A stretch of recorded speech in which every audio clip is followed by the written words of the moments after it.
Entretanto, los sucesos que estaban teniendo lugar a miles de kilómetros de distancia sirvieron para estimular la demanda de artículos de lujo y generar la capacidad de pagar por ellos. En Persia, los descendientes de Seleuco fueron derrocados hacia 247 a.C. por Arsaces, un hombre cuyos orígenes siguen siendo oscuros.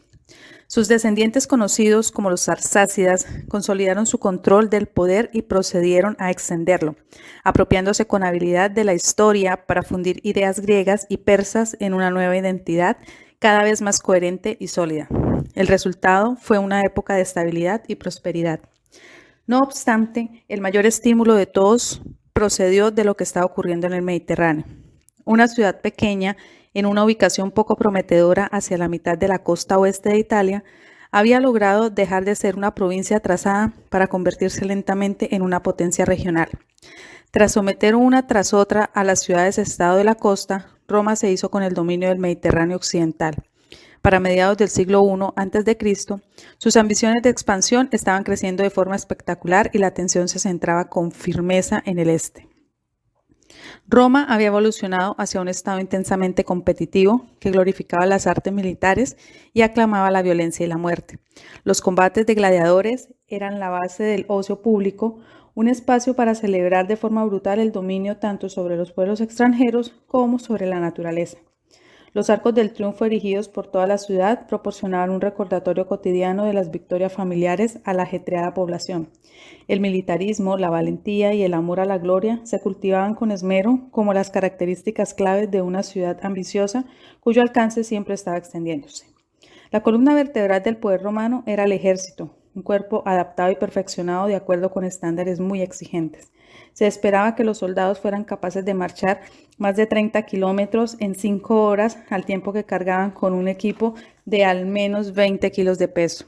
El matrimonio no solo era mal visto, sino que estaba específicamente prohibido con el fin de mantener los reclutas unidos entre sí. Los cuerpos formados por varones jóvenes, muy bien adiestrados, en plena forma y apasionados, a los que se había educado para confiar en sus capacidades y estar convencidos de su destino, eran la roca sobre la que Roma se había construido. La conquista de la Galia, en términos generales, el área que hoy ocupan Francia y los Países Bajos y parte de Alemania Occidental, en 52 a.C. trajo consigo un botín considerable, suficiente para causar una corrección del precio del oro en el Imperio Romano. Sin embargo, en Europa no había muchos otros lugares de los cuales apoderarse, y muy poco de ellos eran prometedores. Lo que hacía grandes a los imperios era tener una gran cantidad de ciudades que produjeran rentas gravables. Lo que los hacía espectaculares desde el punto de vista cultural eran los artistas y artesanos que desarrollaban nuevas ideas cuando clientes ricos competían entre sí por sus servicios y les recompensaban por su destreza. Era improbable que la incorporación a los territorios imperiales de lugares como Bretaña resultara lucrativa para Roma. Como atestiguan las cartas escritas en pizarra que los soldados establecidos en Bretaña enviaban a sus hogares, la provincia era sinónimo de aislamiento lúgubre y estéril. Pero la transición de Roma hacia el imperio tuvo poco que ver con Europa o con establecer el control a lo largo de un continente en el que escaseaban la clase de recursos y ciudades que servían para atraer consumidores y contribuyentes. Lo que impulsó a Roma a una nueva era fue la reorientación hacia el Mediterráneo oriental y más allá. El éxito y la gloria de los romanos fueron consecuencia, en primer lugar, de la conquista de Egipto y después de haber conseguido establecerse en el este, en Asia. Gobernado durante casi 300 años por los descendientes de Ptolomeo, uno de los lugartenientes de Alejandro Magno, Egipto había acumulado una riqueza fabulosa alrededor del Nilo, cuyas crecidas producían unas cosechas de cereales prodigiosas.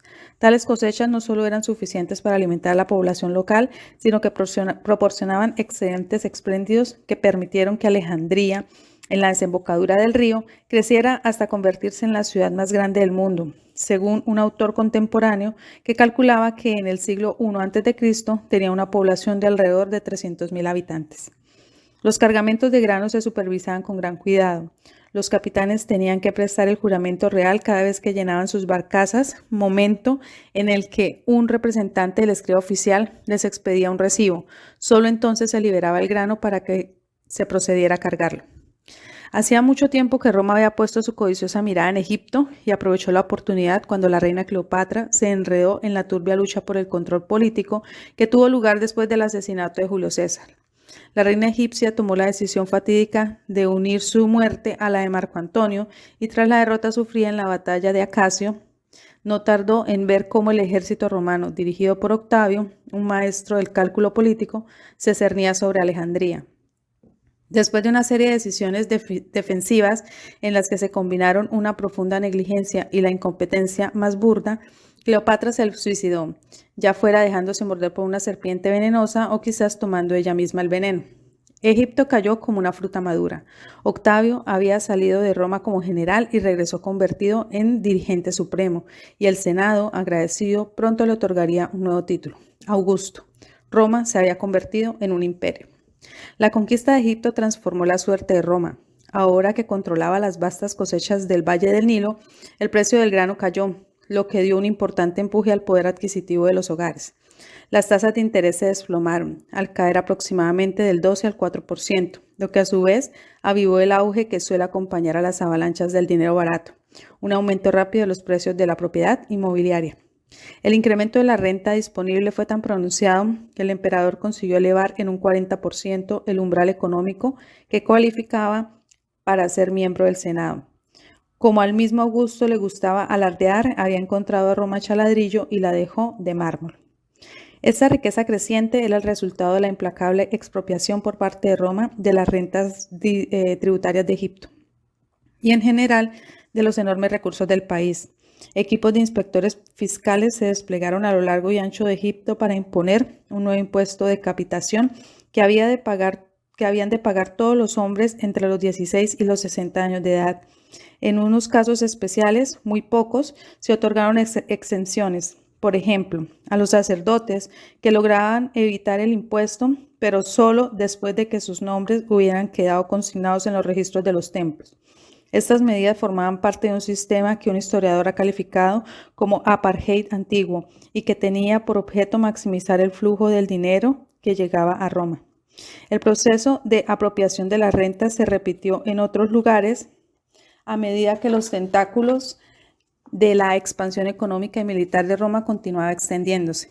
Poco después de la anexión de Egipto, se enviaron asesores fiscales a Judea para realizar un censo una vez más con el fin de garantizar que los impuestos pudieran calcularse con exactitud. Dando por sentado que el modelo utilizado fue el mismo que se empleó en Egipto, el cual estipulaba que debían registrarse todos los nacimientos y defunciones, así como el nombre de todos los varones adultos. La llegada al mundo de Jesucristo acaso fuera registrada por un funcionario al que la identidad del niño y de los padres no interesaba tanto como lo que el nacimiento representaba para el imperio, es decir, una mano de obra adicional y un futuro contribuyente. El mundo que encontró en Oriente abrió los ojos de Roma. Asia ya era célebre como el continente del lujo ocioso y la buena vida. Era indescriptiblemente rica, escribió Cicerón. Allí las cosechas eran legendarias, la variedad de la producción agraria increíble, el tamaño de las manadas y rebaños sencillamente asombroso, las exportaciones colosales. Tanta era la riqueza de Asia que los romanos pensaban que sus habitantes podían permitirse vivir dedicados a los placeres mundanos. No es de extrañar que fuera en Oriente donde los soldados romanos se hacían hombres, escribió el poeta Salustio. Era allí donde las tropas aprendían a hacer el amor, a embriagarse y a disfrutar de las estatuas, las pinturas y el arte. Eso difícilmente era algo bueno, al menos en lo que respecta a Salustio. Asia quizás fuera voluptuosa y permisiva, pero sus placeres pronto ablandaban el espíritu belicoso de los soldados. Presentado en estos términos, el este era la antítesis de todo lo que representaba la Roma dura y marcial. Augusto realizó un esfuerzo concertado por entender lo que había más allá de las nuevas fronteras orientales. Se enviaron fuerzas expedicionarias al reino de Aksum en la moderna Etiopía y al reino sabeo de Yemen, mientras que la exploración del Golfo de Aqaba había empezado incluso antes de que Roma hubiera consolidado su poder en Egipto. Luego, en el año 1 a.C., Augusto mandó hacer una inspección detallada a ambos lados del Golfo Pérsico con el fin de conocer el comercio en esa región y el modo en que las rutas marítimas se conectaban con el Mar Rojo. Asimismo, supervisó la investigación de las rutas terrestres que se adentraban en Asia Central a través de Persia. De esa época data el texto conocido como las Statmoi Parktikoi, estaciones partas, que recoge las distancias entre varios puntos clave en el este y expone con cuidado los lugares más importantes en el itinerario que va desde el Éufrates hasta Alejandrópolis, la moderna Kandahar en Afganistán. El horizonte de los mercaderes se amplió de forma considerable. Según el historiador Estrabón, a los pocos años de la ocupación de Egipto ya eran 120 los barcos romanos que zarpaban anualmente hacia la India desde el puerto Míos Hormuz en el Mar Rojo. El intercambio comercial con la India no fue tanto una apertura como una explosión, como resulta patente en la extraordinaria riqueza del registro arqueológico del subcontinente.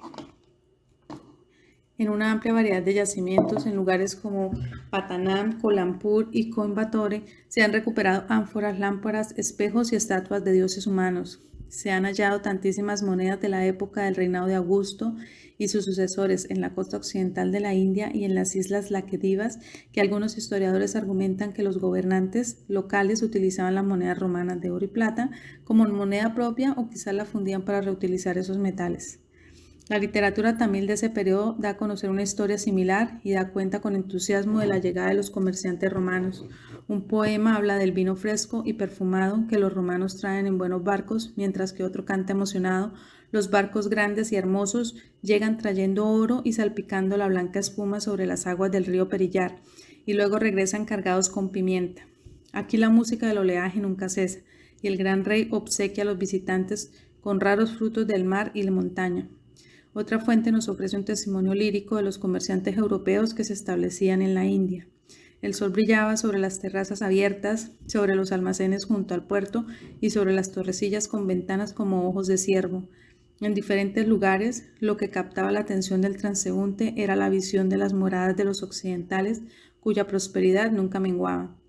Las Statmoi Parktikoi revelan qué clase de mercancías querían los romanos en el oeste de la India, en donde podían adquirir los comerciantes metales y minerales valiosos como el estaño, cobre, plomo y topacio, y en donde podían encontrar con facilidad marfil, piedras preciosas y especias.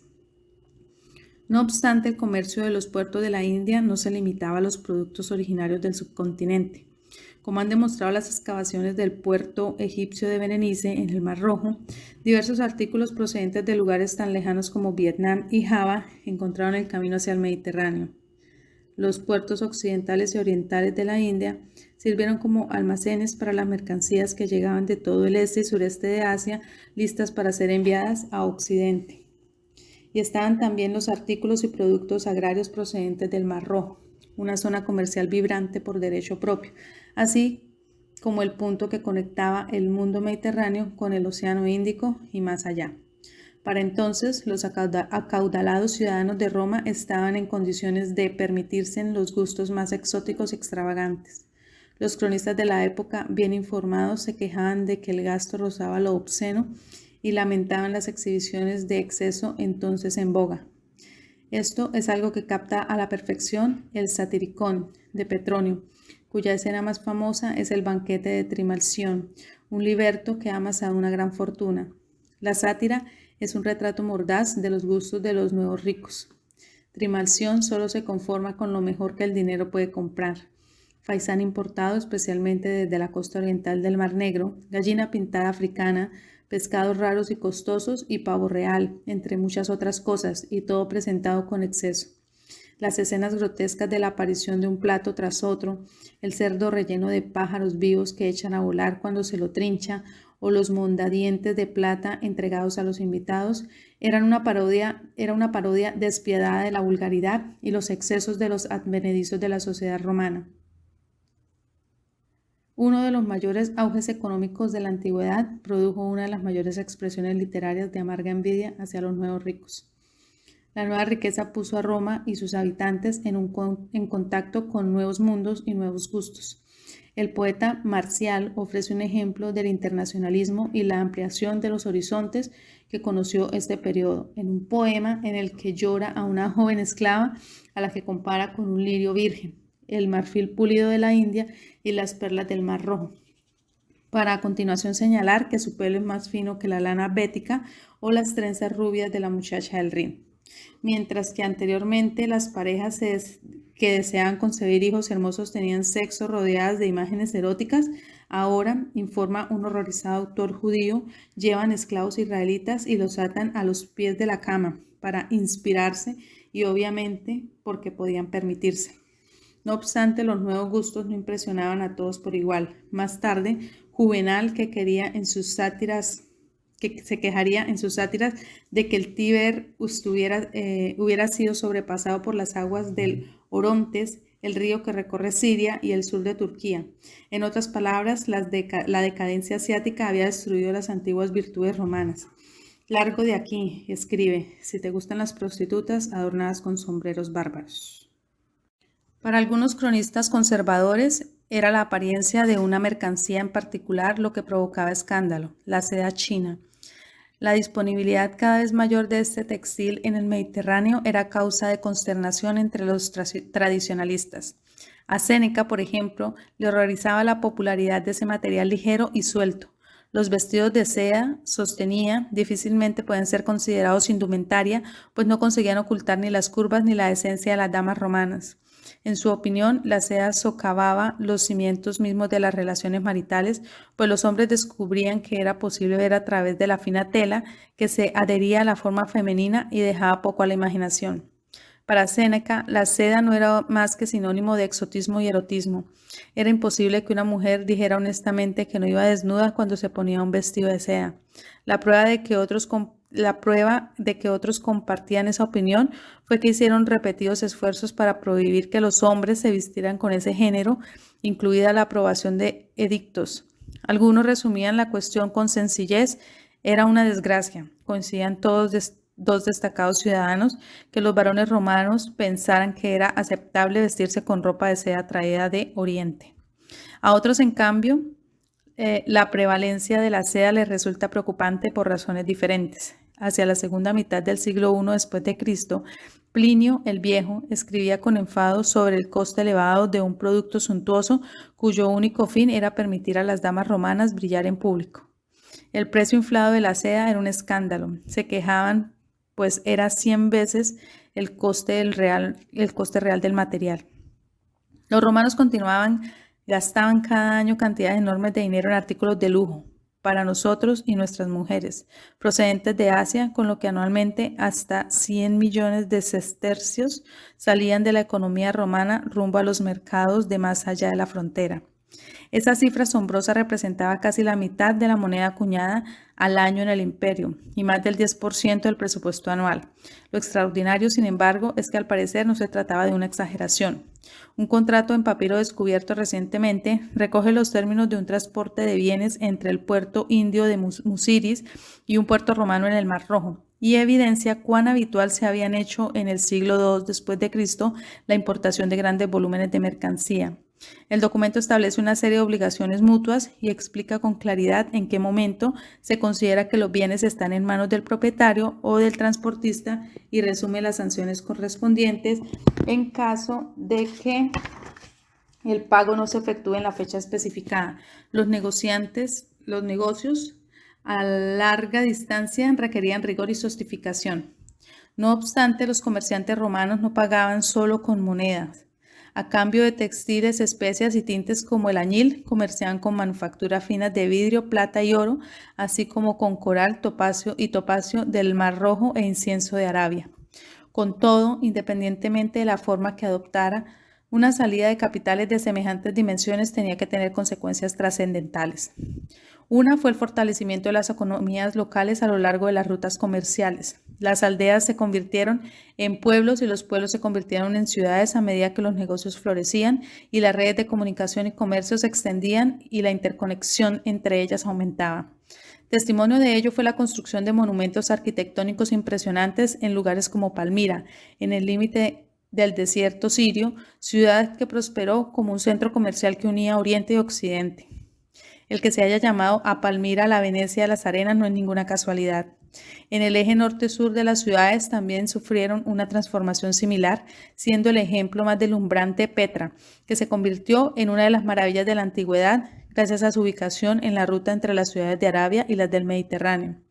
Luego estaban las ferias que, convenientemente situadas en lugares en los que las diferentes rutas se cruzaban, atraían a comerciantes que vivían a centenares o miles de kilómetros de distancia. Cada septiembre, la ciudad de Batnae, cerca del Éufrates, se llenaba de mercaderes ricos cuando una gran multitud se concentraba en la feria para comprar y vender los objetos traídos desde la India y China, así como toda clase de artículos que también llegaban allí por tierra y por mar. Tal era el poder adquisitivo de Roma que incluso llegó a determinar el diseño de las monedas que se acuñaban en lo profundo de Asia Oriental. Tras haber sido expulsados de la cuenca del Tarín por los chinos, los nómadas Yuezhi habían conseguido asegurarse una posición dominante en el este de Persia, apoderándose de territorios que habían estado gobernados por los descendientes de los generales de Alejandro. Con el tiempo surgió un imperio próspero, bautizado con el nombre de uno de los grupos destacados dentro de la tribu, los Gishan o Kushan, que empezó a acuñar grandes cantidades de monedas siguiendo el modelo de las acuñadas en Roma. El dinero romano entraba a raudales en el territorio Kushan a través de los puertos de la India septentrional como Babaricum y sobre todo Varigasa, donde aproximarse y fondear era tan arriesgado que desde uno y otro puerto solían enviarse en pilotos para guiar a las embarcaciones y ayudarlas a llegar a la costa. Entrar a cualquiera de los dos se consideraba extremadamente peligroso para quienes tenían poca experiencia o no estaban familiarizados con las corrientes. Una vez en tierra, los comerciantes podían comprar pimienta y especias, así como marfil y textiles, lo que incluía tanto telas de seda acabadas como seda en hilo. La zona era un emporio al que llegaban artículos de toda la India, Asia Central y China, y proporcionaba una riqueza extraordinaria a los Kushan, que controlaban las ciudades, oasis y las rutas de caravanas que las conectaban. Una consecuencia de la posición dominante alcanzada por los Kushan fue que, pese al volumen creciente de las importaciones y exportaciones entre el Mediterráneo y China, los propios chinos tuvieron una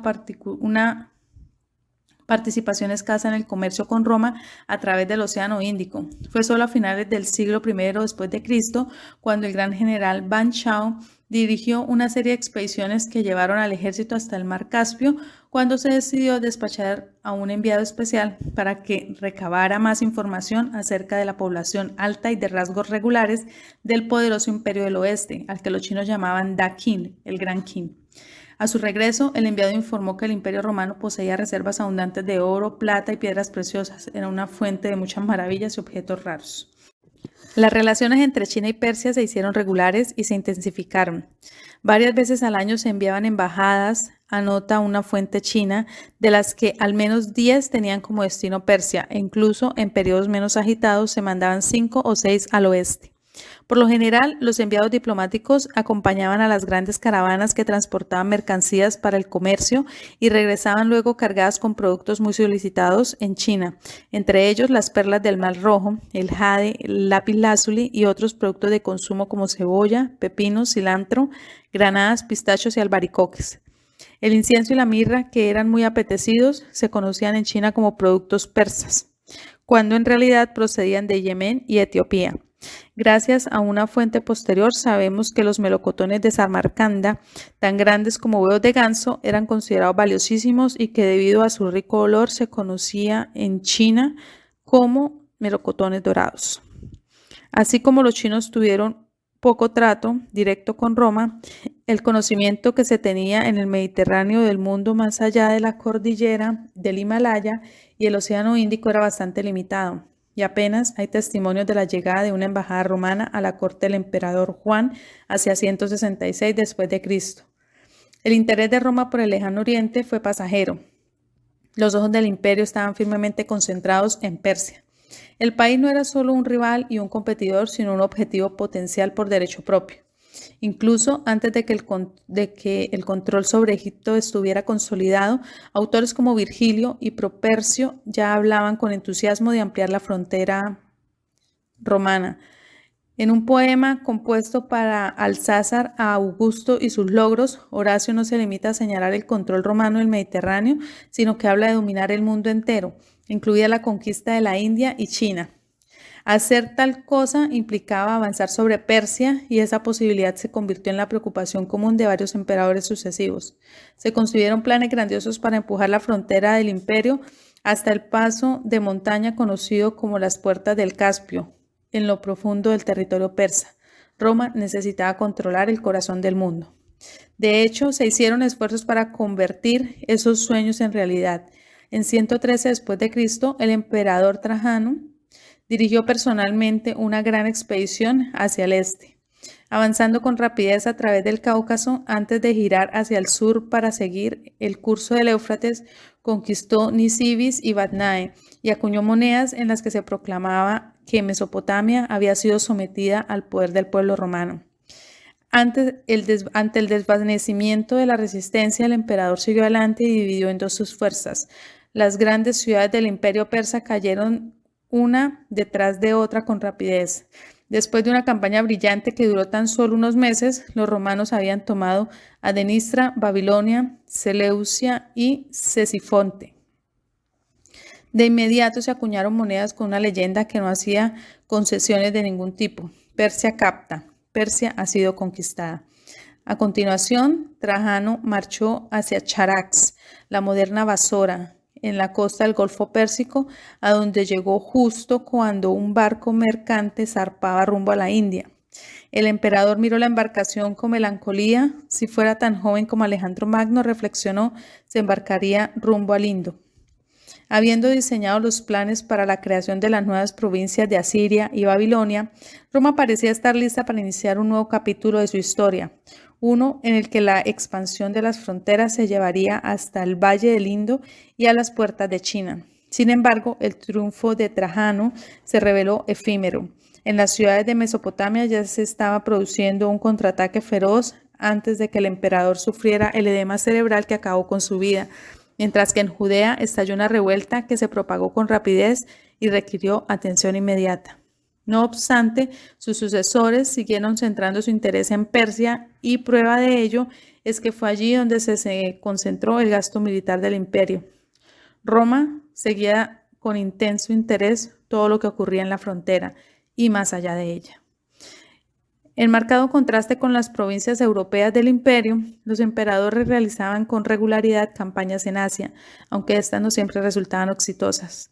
En 260 después de Cristo, por ejemplo, el emperador Valeriano fue hecho prisionero y vivió el resto de su vida en una humillante servidumbre, sirviendo como taburete humano al rey persa que, cuando deseaba subir al carro o montar a caballo, mandaba al romano a que se postrase y le ofreciese la espalda. Cuando murió fue despellejado y tras separarse las vísceras de la piel, tiñeron esta con un líquido rojo y la colgaron en el templo de los dioses bárbaros a fin de que sirviese de conmemoración de tan brillante victoria. Y a nuestros embajadores, la contemplación de los despojos de este emperador cautivo en el templo de los dioses bárbaros les sirviese de advertencia perenne. Exhibido de esta forma, Valeriano se convirtió en recordatorio de la locura y la deshonra de Roma. Resulta irónico que el crecimiento y la ambición de Roma tuvieran precisamente el efecto de contribuir al galvanizar a los persas. Por un lado, Persia se benefició enormemente del comercio a larga distancia entre Oriente y Occidente, lo que a su vez sirvió para que el centro de gravedad político y económico del país cambiara y se alejara del norte. Antes la prioridad había sido estar cerca de las estepas con el fin de negociar reses y caballos con las tribus nómadas y supervisar los contactos diplomáticos necesarios para evitar atenciones y demandas no deseadas de los temibles pueblos esteparios. Fue esta la razón por las que las ciudades oasis como Nisa, Abibar y Dara se hicieron importantes y se convirtieron en sedes de magníficos palacios reales. Con las arcas centrales repletas gracias a los impuestos y las tasas de tránsito que se cobraban al comercio local y a larga distancia, los persas pudieron embarcarse en grandes proyectos de infraestructura. Uno de esos proyectos fue la transformación de Cesifonte en la ribera oriental del Tigris, en Mesopotamia central, en una capital nueva y digna de respeto. Otro, una fuente de inversión en puertos del Golfo como Characene, para que estuvieran en condiciones de manejar el volumen creciente del tráfico marítimo del que no todo tenía como destino Roma. Durante los siglos I y II después de Cristo se habían desarrollado un próspero comercio de exportaciones de cerámica vidriada persa a la India y a Sri Lanka. Con todo, el efecto más significativo de la atención militar de Roma fue que promovió una revolución política. Ante la intensa presión de su vecino, Persia experimentó una transformación de enorme importancia. Hacia 220 después de Cristo surgió una nueva dinastía, la de los sasánidas, con una visión nueva y estridente, pues entre sus requisitos estaba quitar la autoridad de los gobernadores provinciales y concentrar el poder en el centro. Una serie de reformas administrativas permitió reforzar el control sobre casi cualquier aspecto del Estado. Dado que el rendimiento de cuentas se consideraba prioritario, los funcionarios persas recibieron sellos para registrar sus decisiones, lo que permitía rastrear la responsabilidad de toda medida y garantizaba la transmisión fidedigna de la información. Los muchos miles de sellos que han llegado hasta nosotros demuestran cuán lejos llegó esta organización. Se regularon el comercio y los mercados y una fuente indica, por ejemplo, que se asignaron zonas específicas en los bazares a los productores y los comerciantes, muchos de los cuales estaban organizados en gremios. Esto facilitaba la labor de los inspectores, que debían asegurarse del cumplimiento de los estándares de calidad y cantidad y sobre todo del cobro eficiente de las obligaciones tributarias. La atención prestada a los entornos urbanos, que era donde tenía lugar la mayoría de los intercambios comerciales, se extendió al mejoramiento de los sistemas de suministros de agua, que en algunos casos se ampliaron varios kilómetros para aumentar los recursos disponibles y posibilitar un mayor crecimiento urbano. Se fundaron incontables ciudades nuevas, algo atestiguado por un texto persa posterior, pero basado en fuentes de la época, que da cuenta del auge del desarrollo urbano que experimentaron Asia Central, la meseta iraní y el Oriente Próximo. En Juzestán y en Irak se emprendieron programas de irrigación a gran escala como parte de un intento deliberado de estimular la producción agraria, lo que a su vez debió traducirse en un descenso de los precios de los alimentos. Los hallazgos arqueológicos revelan que los paquetes de mercancías eran inspeccionados antes de la exportación y hay materiales textuales que demuestran que en las oficinas de registro se sellaban y guardaban copias de los contratos. La incorporación en Persia propiamente dicha de las ciudades y territorios que durante la mayor parte de los últimos 2 siglos habían estado sometidos a los Kushán también contribuyó a intensificar el comercio con el este. Sin embargo, al mismo tiempo que Persia remontaba el vuelo, Roma empezaba a tambalearse. Los sasánidas no eran el único problema. Hacia 300 después de Cristo, toda la frontera oriental del imperio, que iba desde el Mar del Norte hasta el Mar Negro y desde el Cáucaso hasta el extremo meridional del Yemen, estaban bajo presión. Había sido construido sobre la expansión y lo protegía un ejército bien adiestrado, pero cuando el crecimiento territorial se redujo como consecuencia de alcanzar las fronteras naturales que suponían el Rin y el Danubio en Europa y los montes Tauro y Antitauro al oriente de Asia Menor, Roma pasó a ser la clásica víctima del propio éxito y se convirtió en el objetivo de quienes vivían más allá de sus fronteras. Para intentar corregir el preocupante desequilibrio entre las menguantes rentas tributarias y los costes cada vez mayores de defender las fronteras, se adoptaron medidas desesperadas, lo que inevitablemente causó grandes protestas. Un cronista lamentaba que el emperador Diocleciano, quien intentó lidiar de forma agresiva con el déficit fiscal, creara problemas en lugar de resolverlos. Llevado por la codicia y la ansiedad, puso el mundo entero patas arriba. Se realizó una revisión radical de los activos imperiales, el preludio de la reforma del sistema fiscal. Con este fin se enviaron representantes oficiales a todos los rincones del imperio, donde los tasadores se presentaban sin previo aviso para contar cada parra y cada árbol de fruta con el objetivo de aumentar la recaudación. Se promulgó un edicto que fijaba los precios en todo el territorio del imperio, tanto de los productos básicos como de ciertas importaciones de lujo, como las semillas de sésamo, el comino, el rábano picante y la canela. Un fragmento de la norma, descubierto recientemente en Bodrum, evidencia cuán lejos pretendió llegar el Estado con esta medida. Los recaudadores romanos establecieron precios máximos para al menos 26 tipos diferentes de calzado, desde las sandalias para mujeres bañadas en oro hasta zapatos púrpuras de tacón bajo de estilo babilonio. Llegado el momento, el esfuerzo de restablecer el imperio terminó desgastando a Diocleciano, que se retiró a la costa de Croacia para dedicar su atención a cuestiones más agradables que los asuntos de Estado. Me gustaría que vinieras a Salona, le escribió a uno de sus antiguos colegas, y vieras las coles que he plantado yo mismo. Son tan impresionantes, continuaba, que es posible que nunca vuelva a verme tentado por la perspectiva del poder. Mientras que Augusto se había hecho representar como un soldado en la famosa y espléndida estatua hallada en Prima Porta, a las afueras de Roma, Diocleciano prefería presentarse como un granjero.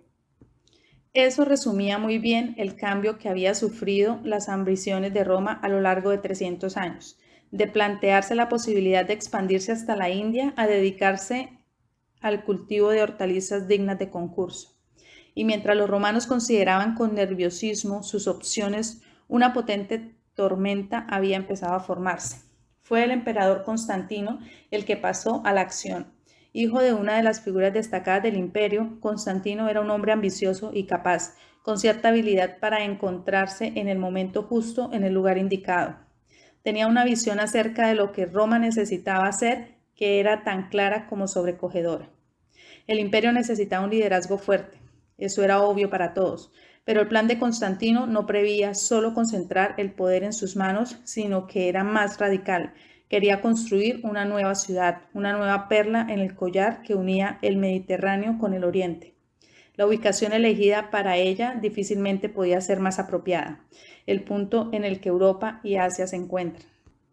Los rumores de que Roma pensaba trasladar la sede del poder imperial había circulado muchas veces. Según una fuente romana, Julio César se planteó establecer la capital en Alejandría o bien en Asia Menor, donde se alzaba la antigua Troya, lugares que consideraba mejor situados para gobernar, pues se encontraban allí donde Roma tenía sus intereses. Finalmente, a comienzos del siglo IV después de Cristo, los rumores se hicieron realidad con la fundación de una ciudad magnífica en el cruce de Europa y Asia. Toda una declaración acerca de dónde estaba centrada la atención del imperio.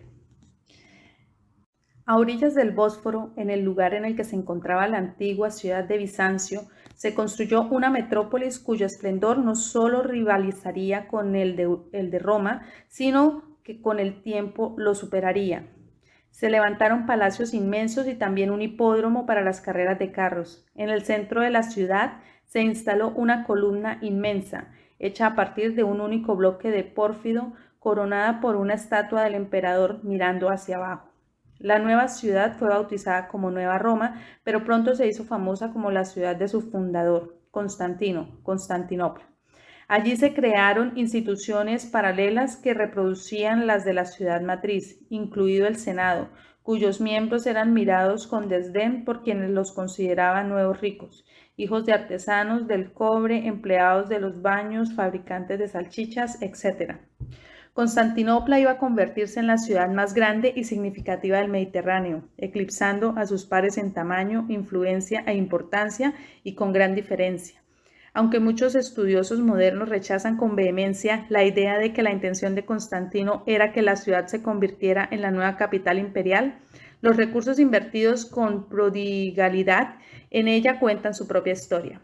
Constantinopla estaba situada en una posición dominante respecto a varias rutas claves, en particular el tráfico marítimo del Mar Negro, y también era un centro privilegiado para estar al tanto de los acontecimientos que estaban teniendo lugar tanto en el este como en el norte, en los Balcanes y hacia la llanura panónica, donde ya germinaban graves problemas.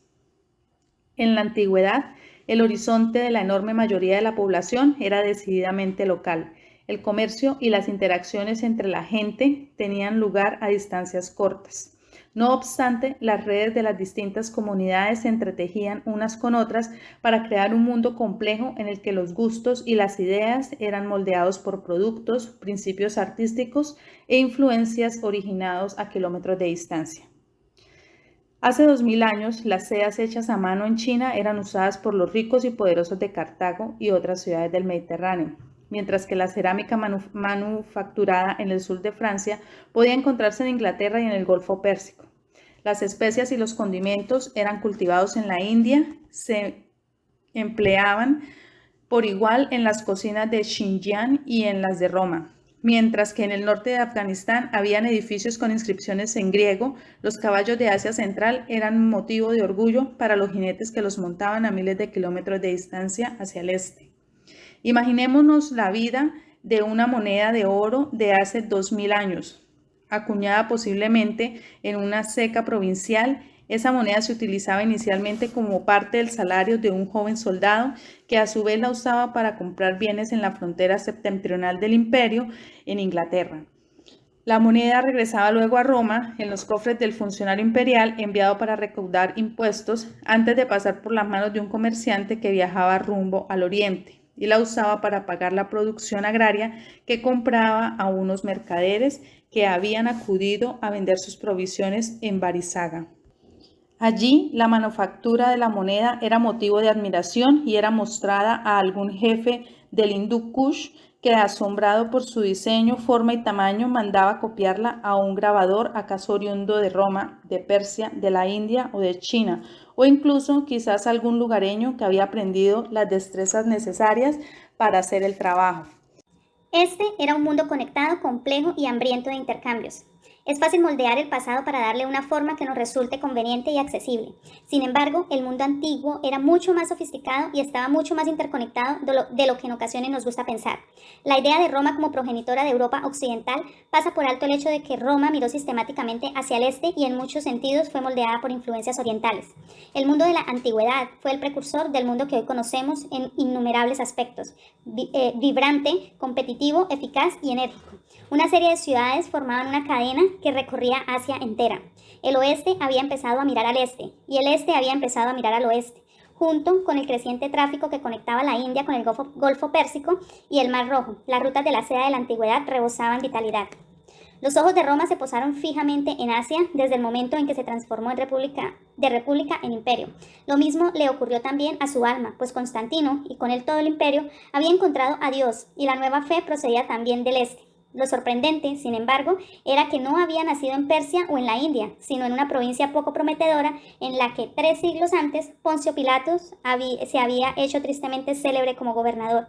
El cristianismo estaba a punto de diseminarse en todas las direcciones.